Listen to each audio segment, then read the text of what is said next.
Ya, baik. eh, Pada video ini saya akan memberikan materi tentang jaringan komputer, tentang mata kuliah keamanan jaringan komputer. Tapi sebelum kita berbicara soal keamanan jaringan komputer yang terlalu mendalam, terlalu spesifik, eh, Anda harus mengetahui dulu macam-macam jaringan komputer dan setidaknya sedikit eh, tentang sejarah jaringan komputer yang sampai saat ini digunakan oleh banyak orang. Jadi definisinya adalah definisi jaringan komputer adalah dua atau lebih perangkat komputer yang saling terhubung atau terkoneksi antara satu dengan yang lain dan digunakan untuk berbagai sumber data. Itu definisi yang eh, sederhana tentang jaringan komputer ya. Ini definisi yang sederhana tentang jaringan komputer. Oke, kita lanjut.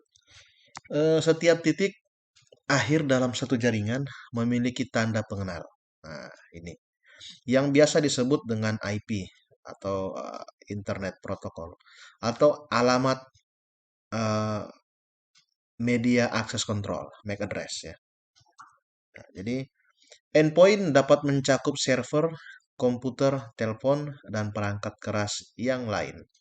Jadi ujung dari titik jaringan itu harus biasanya berbentuk perangkat keras ya, seperti server. Nah, jadi dari jaringan A, dari device A menuju ke device B itu namanya endpoint. Device A dan B itu namanya endpoint. Media yang menghubungkan itu dinamakan dengan networking atau jaringan. Nah, jaringan komputer atau disingkat dengan Jarcom dapat dibuat dengan menggunakan gabungan dari teknologi kabel dan wireless. Dulu untuk menghubungkan satu teknologi beberapa perangkat kita hanya eh, mengandalkan kabel ya, LAN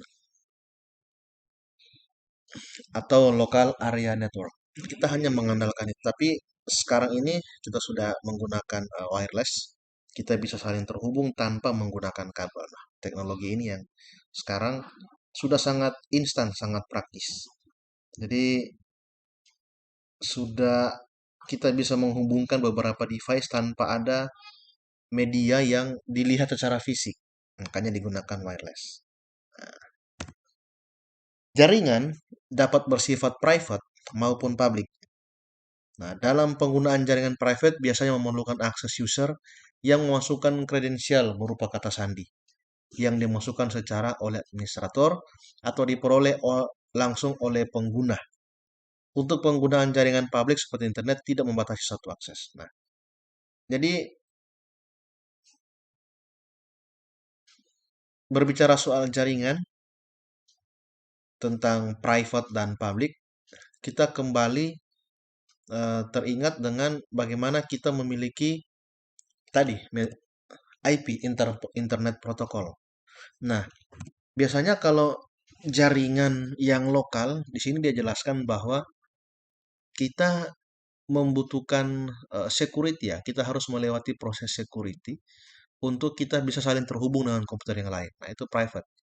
Dibuat standar keamanan. Tapi kalau public kita bisa menggunakan jaringan secara bebas seperti internet dan tidak membatasi satu akses. Oke, coba ingat tentang provider mungkin di rumah Anda masing-masing ada provider. Provider ISP ya, Internet Service Provider. Contohnya di rumah kalian ada yang menggunakan Speedy, nah, IndiHome contohnya. Di saat kita menggunakan layanan akses itu, kita diberikan IP private ya, IP yang IP standar, sehingga kita hanya bisa menghubungkan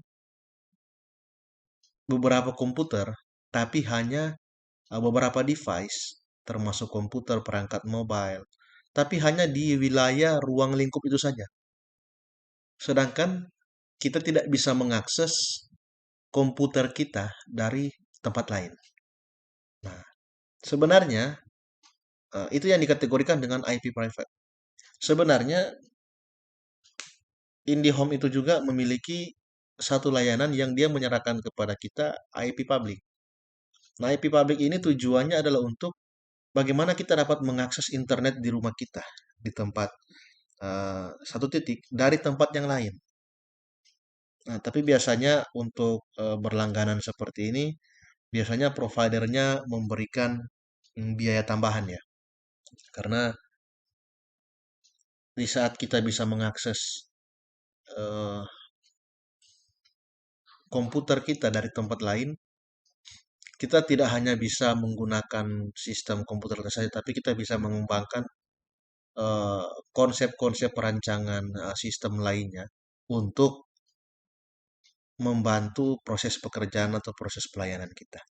Jadi tidak di saat kita mendapatkan IP public kita bisa leluasa melakukan apa saja.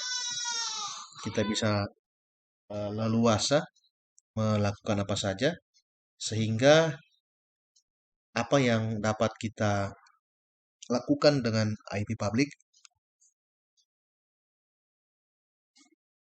itu akan memberikan kebebasan bagi kita untuk menggunakan. Nah, jadi ingat jaringan di provider di rumah Anda yang Anda gunakan sekarang itu adalah IP private. Nah, apabila Anda ingin menggunakan IP public, Anda akan diberikan, tapi Anda akan diberikan charge biaya tambahan. Nah, biasanya seperti itu.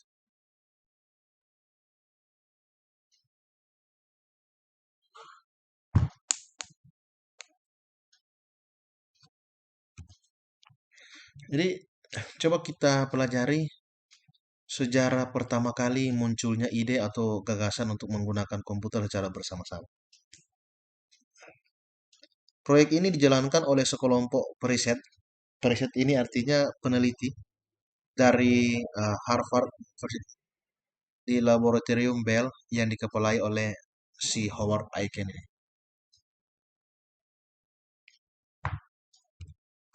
Pada tahun 1950, saat superkomputer ini berhasil diciptakan, saat itulah sistem time sharing system juga ditemukan. Nah, momen ini merupakan satu sejarah paling penting di mana jaringan komputer pertama kali diaplikasikan.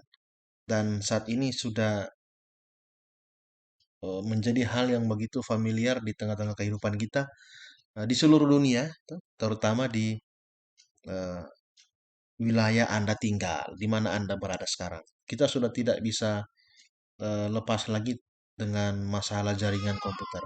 Di tempat bekerja, di tempat usaha, pasti Anda menginginkan semua perangkat yang ada di dalamnya itu saling terhubung. Nah, teknik pemasangan jaringan ini adalah solusinya. Jadi seiring berjalan waktu tahun 1982,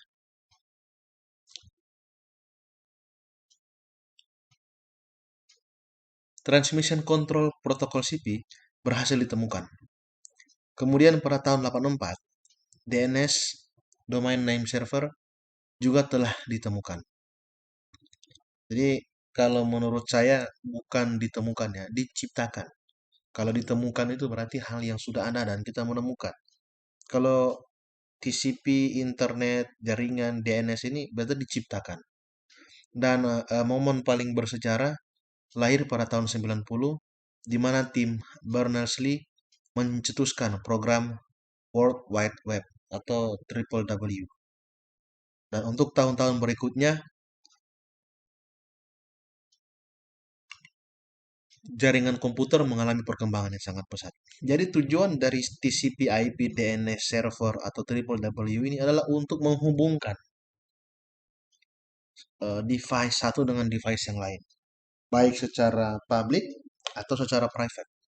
Jadi ingat ya, tujuan dari TCP DNS triple double itu World Wide Web ini WWW adalah untuk menghubungkan eh, setiap device, baik itu untuk jaringan private atau public. Nah, berbicara soal private dan public ini itu hanya sebatas security saja, sebatas validasi keamanan saja.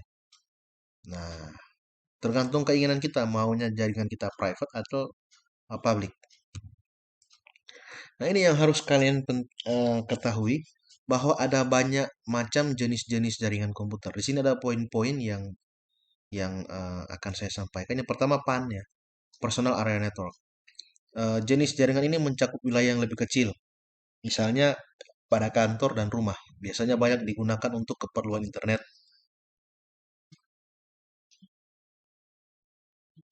serta printer dan tidak memerlukan resource yang besar untuk menggunakan PAN. Nah, PAN ini biasanya ingat definisi jaringan adalah untuk menghubungkan device satu, device A dengan device B atau seterusnya.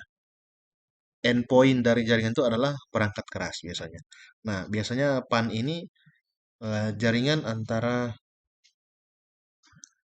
eh, komputer dan printer. Nah, itu di saat kita menghubungkan komputer dan printer, bagaimana kita memerintahkan bahwa komputer akan memerintahkan printer mencetak kertas, kita harus membutuhkan perangkat untuk menghubungkan. Nah, itu kategorinya PAN ya. LAN. Jaringan LAN berfungsi untuk menghubungkan perangkat jaringan dalam kondisi jangkauan yang relatif kecil. Contoh penerapan LAN yaitu sistem jaringan pada sekolah, kantor maupun rumah. Kalian pasti sudah mengetahui ini ya. Kalau mau lihat yang paling sederhana yang eh, device-nya banyak dan kabel-kabel jaringannya kelihatan, silakan ke warnet. Nah, itu ya. Banyak orang yang cenderung menggunakan konektivitas tertentu, terutama para token ring Ethernet. Selain itu, LAN juga menyediakan teknologi jaringan wireless yang menggunakan Wi-Fi dan lebih dikenal dengan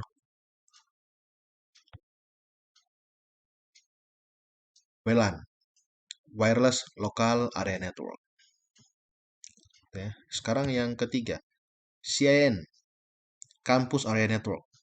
Jaringan CIN ini, CIN ini, dapat dibilang memiliki kesamaan dengan WAN, namun lebih terbatas dalam ruang lingkup kampus atau akademisi. Untuk jaringan ini lebih banyak digunakan untuk keperluan praktek lab, email, pembaruan kelas, dan lain-lain.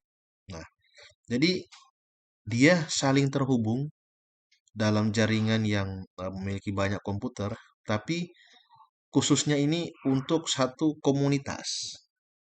Berbeda dengan penggunaan di rumah ya. Kalau penggunaan di rumah tuh masih termasuk personal, masih sederhana. Ini kampus, kalau kalian ke kampus nanti, ketika kalian diminta untuk mengakses satu sistem secara lokal atau online, tapi sistemnya hanya bisa diakses dengan menggunakan NIM kalian, dan ketika harus menggunakan sistem itu harus login menggunakan NIM, atau terlebih khusus hanya bisa menggunakan koneksi yang ada di kampus. Nah, itu konsep jaringan CIN. Itu ada tujuan tersendiri, ada tujuan tersendiri. Uh,